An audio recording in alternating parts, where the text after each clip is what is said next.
بسم اللہ الرحمن الرحیم وبہ نستعین سبحانک لا علم لنا الا ما علمتنا انک انت العلیم الحکیم الحمد للہ رب العالمین والصلاة والسلام علی سید المرسلین وعلی آلہ وصحبہ اجمعین ومن تبعہم بإحسان الی یوم الدین. اعوذ باللہ من الشیطان الرجیم. بسم اللہ الرحمن الرحیم.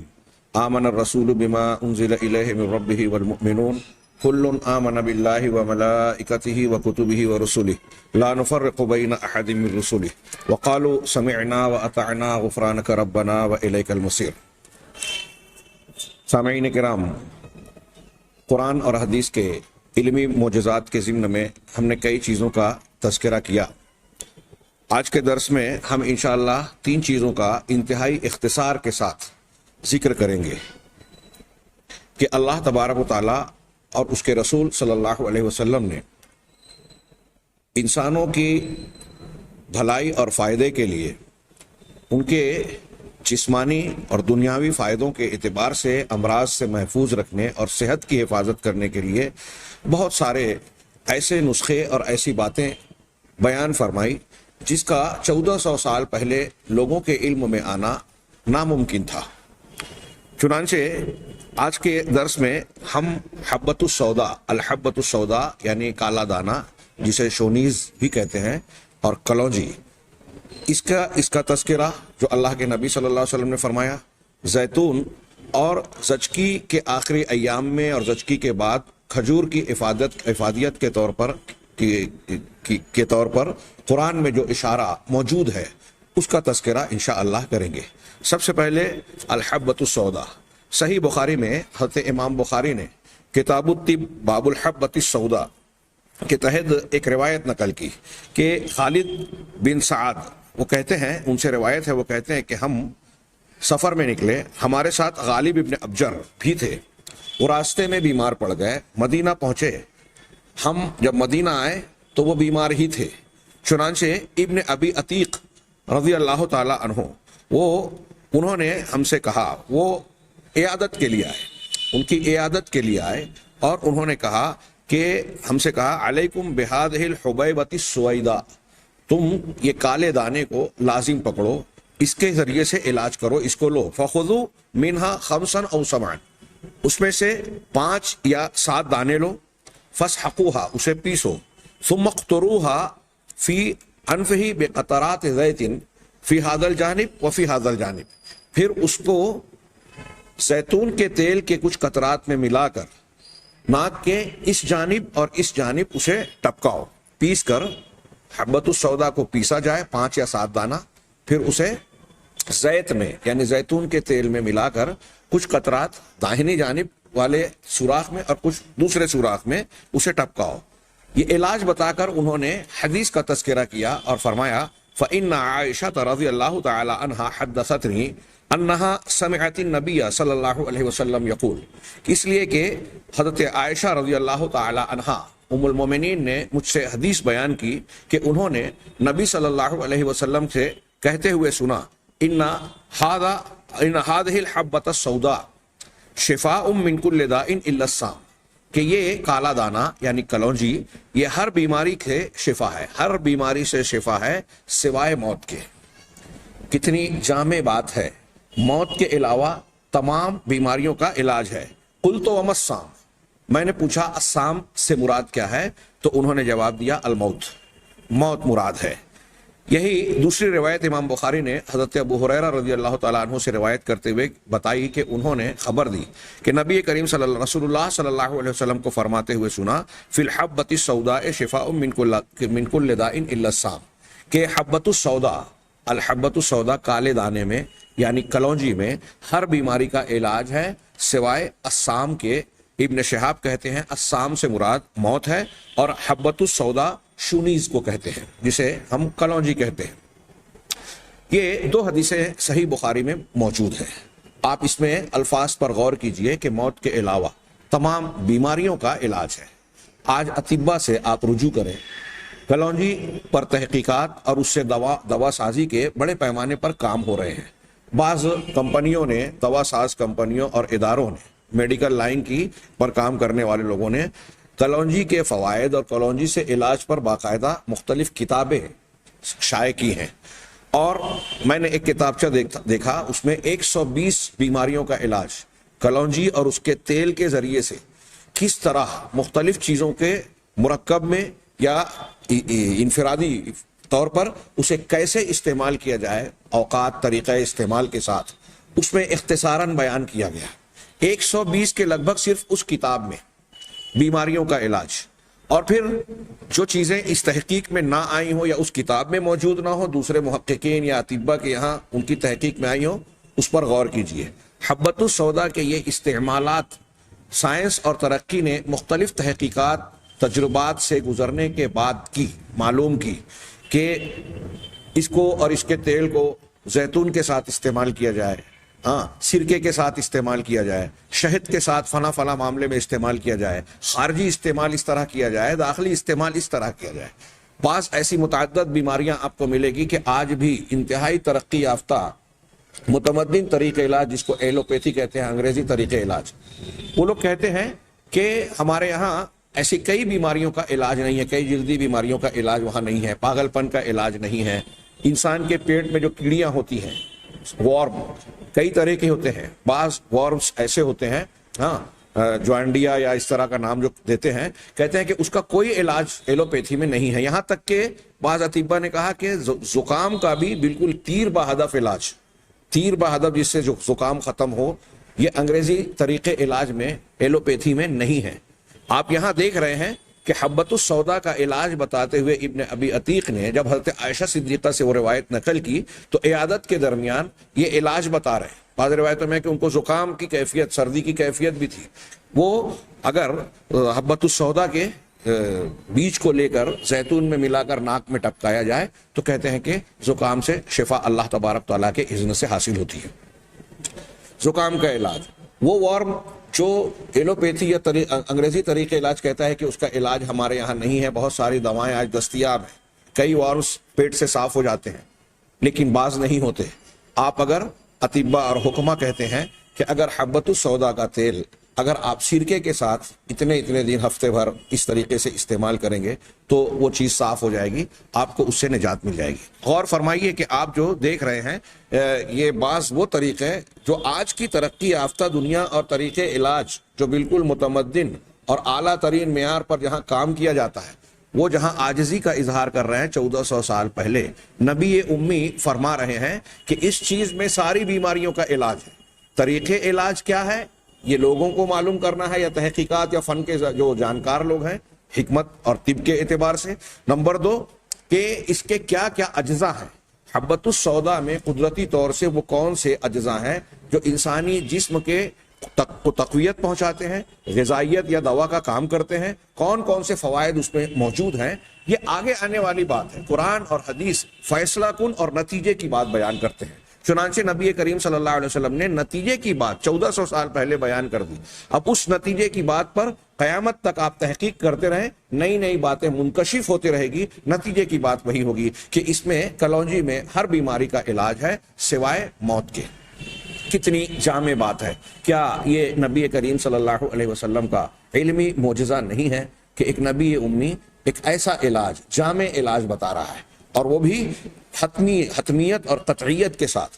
اور جیسے جیسے سائنس کی، علم کی ترقی، میڈیکل سائنس اور طب و حکمت کی ترقیات، تحقیقات آگے بڑھتی گئیں، نبی کریم صلی اللہ علیہ وسلم کے اس ارشاد کی صداقت روز بروز ثابت اور ثابت تر ہوتی چلی گئی۔ یہ ایک چیز کا تذکرہ ہم نے کیا۔ دوسری چیز، آئیے زیتون کا ذکر کریں۔ اللہ تبارک و تعالیٰ نے قرآن مجید میں متعدد مقامات پر زیتون کو ایک نعمت کے طور پر ذکر فرمایا ہے۔ چنانچہ سورۃ النحل میں اللہ تبارک و تعالیٰ، جس کو سورۃ النعم بھی کہا جاتا ہے، نعمتوں والی سورت، اس میں نعمتوں کا تذکرہ اللہ تبارک و تعالیٰ نے کثرت سے کیا ہے۔ فرمایا ينبت لكم به الزرع والزيتون والنخيل والأعناب ومن كل الثمرات إن في ذلك لآية لقوم يتفكرون۔ اللہ تعالیٰ نے جو پانی برسایا اور پانی کا انتظام کیا، اس پانی کے ذریعے سے تمہارے لیے کھیتی، زیتون، نخیل یعنی کھجور کے درخت، عناب یعنی انگور کی بیلیں اور انگور پیدا کرتا ہے، ومن کل الثمرات اور ہر قسم کے پھل بھی، ان فی ذالک لآیۃ لقوم یتفکرون، اس میں یقیناً اس میں نشانی ہے ان لوگوں کے لیے جو غور و فکر سے کام لیتے ہوں۔ پانی ایک طرح کا، زمین ایک طرح کی، پھل الگ الگ، لذتیں الگ الگ، ان میں جو ترکیبی اجزاء ہیں سائنسی اعتبار سے اگر اس کی تحقیق کی جائے کہ کس پھل میں کون سا پروٹین ہے، کون سی نمکیات ہے، کون سے معدنیات ہیں، اور کون کون سے اجزاء ہیں جو انسان کے لیے ضروری ہے یا اس کو کون کون سا فائدہ دیتے ہیں، کس بیماری سے لڑنے کی طاقت دیتے ہیں، بچاتے ہیں، محفوظ رکھتے ہیں۔ تو یہ قرآن میں سورۃ النحل میں اللہ تبارک و تعالیٰ نے آیت ذکر کی۔ ہاں، اسی طریقے سے سورہ نور میں اللہ تبارک و تعالیٰ نے جو اپنے نور کی مثال دیتے ہوئے تذکرہ کیا کہ زیتون کا درخت تو اس کو لا شرقیۃ ولا غربیہ اور شجرۃ مبارکہ کہا، مبارک درخت، برکت والا، یکاد زیتھا یضیء ولو لم تمسسہ نار، اس کا جب خالص تیل ہوتا ہے تو اس کے اندر بڑی چمک اور شفافیت ہوتی ہے، اس کی شفافیت کا کو مثال کے طور پر بیان کیا۔ اسی طرح سورۃ المومنون آیت نمبر 20 میں اللہ تبارک و تعالیٰ نے ارشاد فرمایا وَشَجَرَةً تَخْرُجُ مِن طُورِ سِيناءَ تَنبُتُ بِالدُّهْنِ وَصِبْغٍ لِلْآكِلِينَ، کہ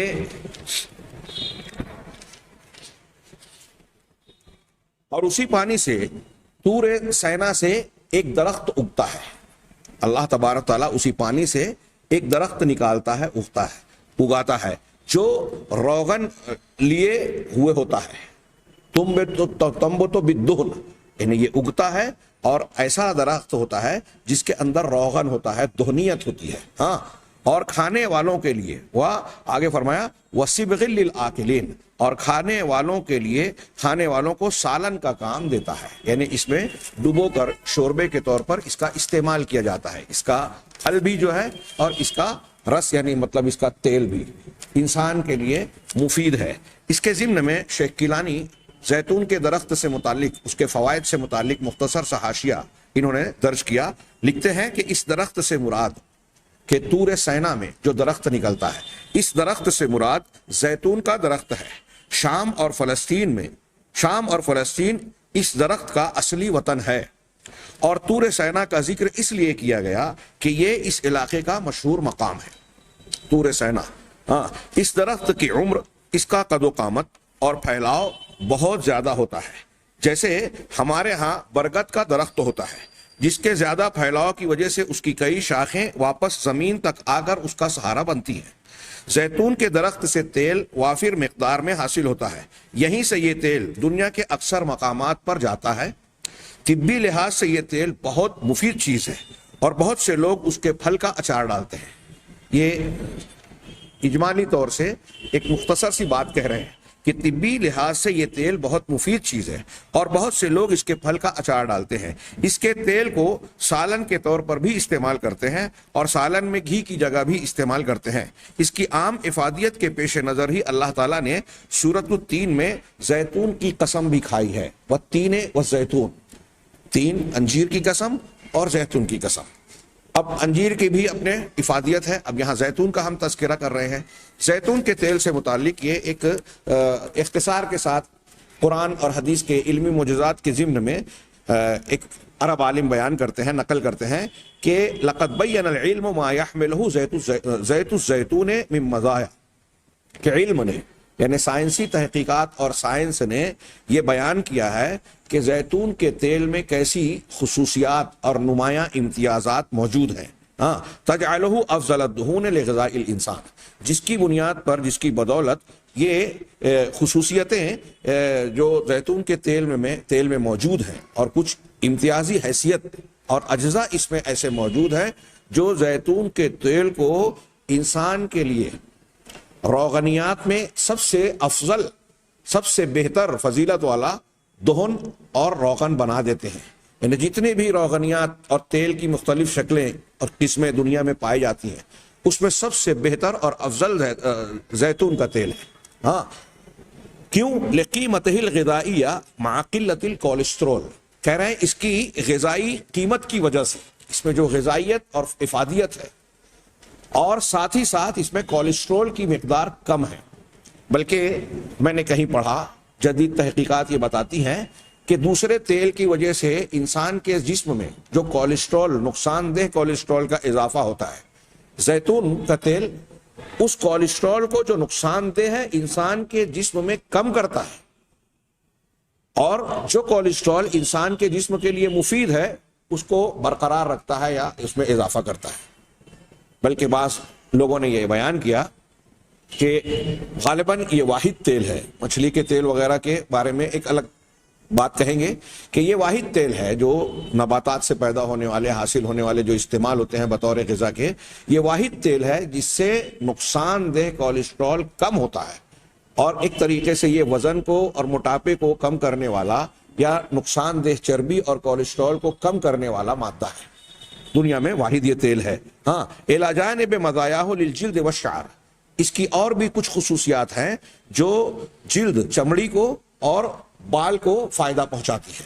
چمڑی کو ملائم رکھنا، بلکہ اگر داخلی اور خارجی استعمال زیتون کے تیل کا کیا جاتا ہے تو کہتے ہیں کہ نسوں میں، انسان کی رگوں میں جو خشکی پیدا ہوتی ہے ہاں وہ دور ہوتی ہے، اور اس کی لچک، فلیکسیبلٹی جس کو کہتے ہیں، اس کی لچک قائم رہتی ہے۔ اور اسی بنیاد، اور جلد میں بھی اگر اس کی مالش کی جاتی رہے، جلد پر اس کا استعمال برابر کیا جاتا رہے تو جلد کی جھریوں کا جو ہے اس سے صفایا ہو سکتا ہے، اور بہت دیر تک جلد جو ہے وہ صاف ستھری اور جھری سے پاک صاف رہتی ہے۔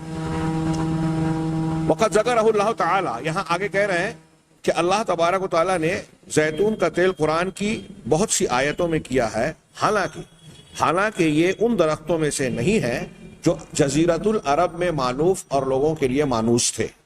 یہ یہاں ایک اہل علم نے نقل کیا۔ اب آپ زیتون کے تیل کی جو اس کے غذائیت ہے، جن اجزاء پر اس کا مشتمل ہونا ہم بیان کیا کرتے ہیں یا کیا جاتا ہے کہ کن کن چیزوں سے وہ مرکب بنا ہے قدرتی طور سے، اس کا تجزیہ کریں سائنس لیبارٹری، اور اس میں اپنے مقام پر آپ اس پر کتابیں لکھی گئی ہیں پڑھ سکتے ہیں۔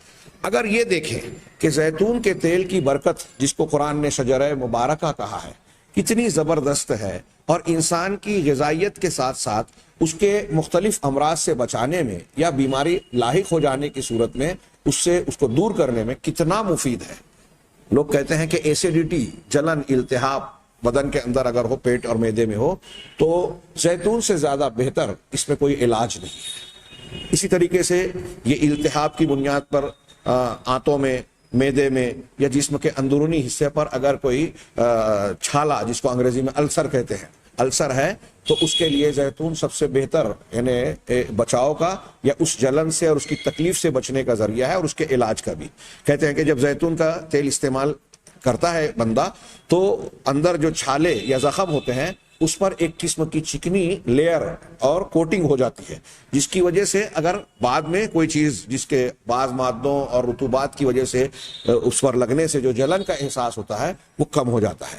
اسی طرح زیتون کے بارے میں کہتے ہیں کہ یہ گردے وغیرہ میں، مثانے میں اور اس کے راستے میں جو موجود پتھری، اگر پتھر پیدا ہوتا ہے، اسٹون، تو اس اسٹون کو گلانے میں یا اس کو گل جانے کی صورت میں اس کو آسانی سے باہر نکالنے میں نہایت ہی مددگار ہے۔ اس طریقے سے آپ اگر طب کی طرف مراجعہ کریں گے تو یہ چند باتوں کا میں نے تذکرہ کیا، طب میں آپ کو معلوم ہوگا کہ زیتون کا تیل بہت سارے فوائد اور بیماریوں کے سلسلے میں انسان کے لیے مفید ہے۔ تیسری چیز جو آج کے درس میں ہمیں پیش کرنا تھی وہ ہے کھجور کا فائدہ، خاص طور سے زچگی کے آخری ایام یا زچگی کے ایام میں، آخر میں اور زچگی ہو جانے کے بعد۔ یہاں قرآن کے اس واقعے کا تذکرہ سورہ مریم میں حضرت مریم علیہ السلام سے حضرت عیسیٰ علیہ السلام کی ولادت کا جو واقعہ، اس کا پس منظر، اور اس ضمن میں اللہ تبارک و تعالیٰ کی طرف سے جو انعام کا تذکرہ ہے سورہ مریم میں۔ قرآن نے کہا کہ فَأَجَاءَهَا الْمَخَاضُ إِلَىٰ جِذْعِ النَّخْلَةِ، حضرت مریم علیہ السلام کو زچگی کے درد ذہن نے جو ہے ایک کھجور کے درخت تک پہنچا دیا، قالت یا لیتنی مت قبل ھذا، وہاں جب پہنچی تو حضرت مریم علیہ السلام کہنے لگی کہ اے کاش کہ میں اس سے پہلے مر جاتی، وکنت نسیا منسیا، اور میں بھولی بسری ہو جاتی، میرا نام و نشان مٹ جاتا۔ یہ تمنا کیوں کر رہی ہیں حضرت مریم علیہ السلام؟ آپ پس منظر پر غور کیجئے کہ ایک خاتون ہے، پہلے تو زچگی کا درد، اس درد کی انتہائی شدید تکلیف، جس میں ایک عورت اور ایک خاتون زندگی اور موت کے بیچ لڑتی ہے. دوسری چیز، ایسے میں وہ خاتون بالکل تنہا ہے، اکیلی ہے، گھر سے دور ہے. تیسری بات، وہاں کچھ کھانے پینے کا انتظام بھی نہیں ہے، کوئی نگرانی کرنے والا، مددگار بھی نہیں ہے، اور کھانے پینے کا انتظام بھی نہیں ہے. اور ان سب چیزوں سے بڑھ کر حضرت مریم عذرا علیہ السلام شادی شدہ نہیں تھی.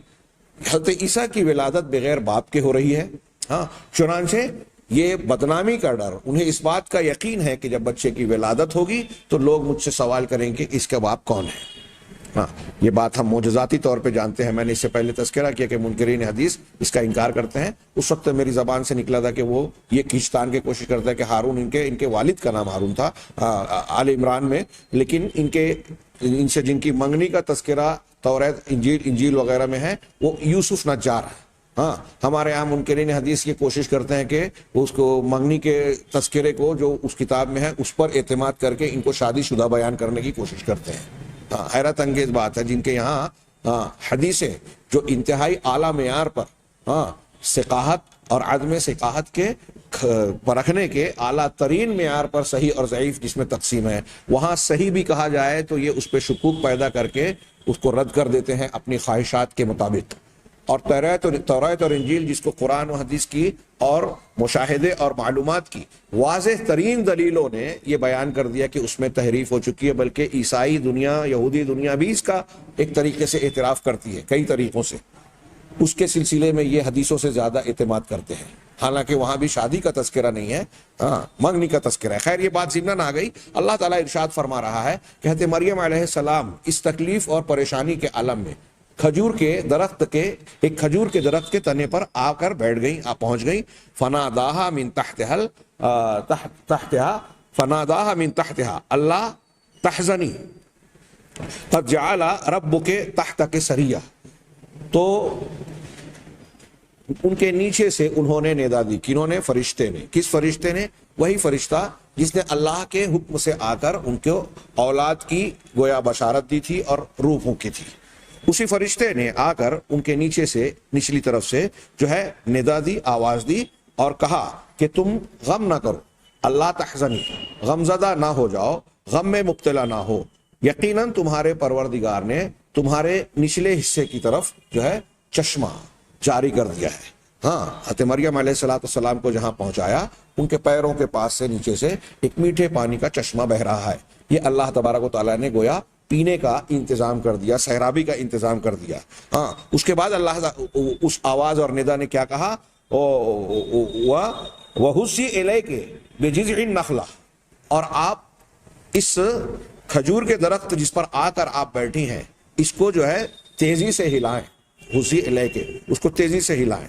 ہاں، تُسَاقِطْ إِلَيْكَ عَلَيْكَ رُطَبًا جَنِيًّا، چنانچہ یہ ہلاؤ آپ پر تازہ پکی ہوئی کھجوریں گرائے گا. اس سے یہ درخت آپ ہلائیں گی تو تازہ پکی ہوئی کھجوریں. ظاہر سی بات ہے یہ اللہ کا انتظام ہے. یہاں کوئی شخص یہ کہہ سکتا ہے کہ یہ تو اتفاق ہو سکتا ہے، کوئی انسیڈنس، کہ حضرت مریم چلتے چلتے کھجور کے درخت تک پہنچ گئی. اب اس سے جو آپ بحث کریں گے کہ اس حالت میں کھجور کے درخت اور کھجوروں کا یہ فائدہ ہے، تو یہ تو اتفاق نظر آتا ہے. واضح طور سے یہ بات درست نہیں ہے، کیونکہ دیکھیے یہاں فرشتے کی طرف سے یہ ندا ہو رہی ہے، وہاں پانی کا بھی انتظام کیا جا رہا ہے، اور آپ کسی بھی درخت کے پاس جائیں، کسی بھی وقت ہلائیں تو کیا اس طرح سے تازہ کھجوریں فوراً گر پڑے گی؟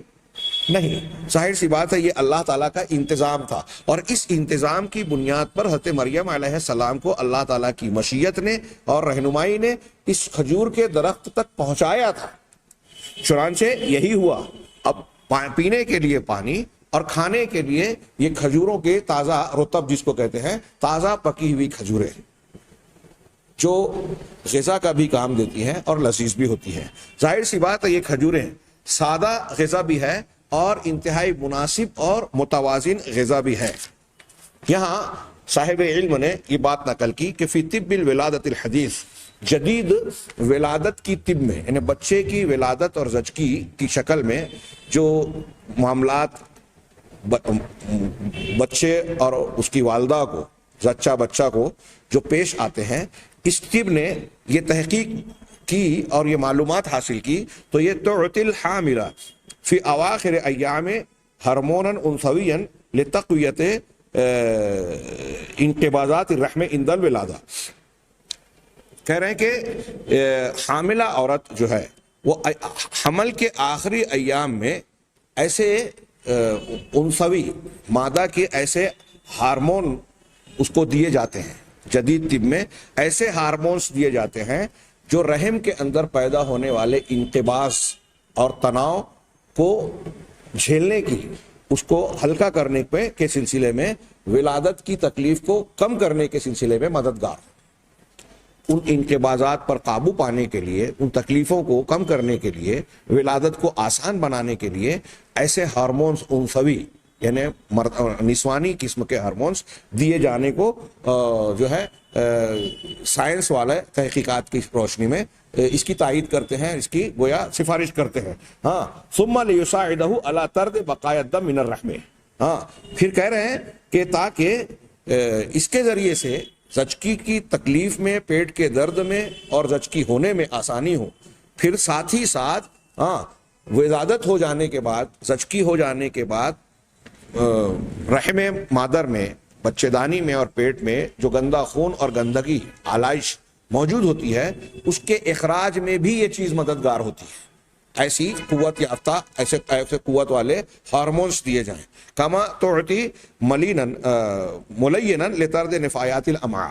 اسی طریقے سے جو آنتوں میں ایسے مادے، نقصان دہ مادے اور گندگی اور آلائش رہ جاتی ہے، اس کو بھی خارج کرنے کے لیے کچھ ملین چیزیں، اسہال لانے والی اور پیٹ کی صفائی کرنے والی چیزیں دی جاتی ہے. وقد اثبت العلم الحدیث. یہ چیزیں طب مانتی ہے کہ بچے کی زچگی سے پہلے اور زچگی کے بعد جو ہے ایسے ہارمونز اور ایسی چیزیں دی جائیں جس سے پیٹ کی تکلیف میں کو جھیلنے میں تقویت ملے، اس میں تخفیف ہو، ولادت میں آسانی ہو.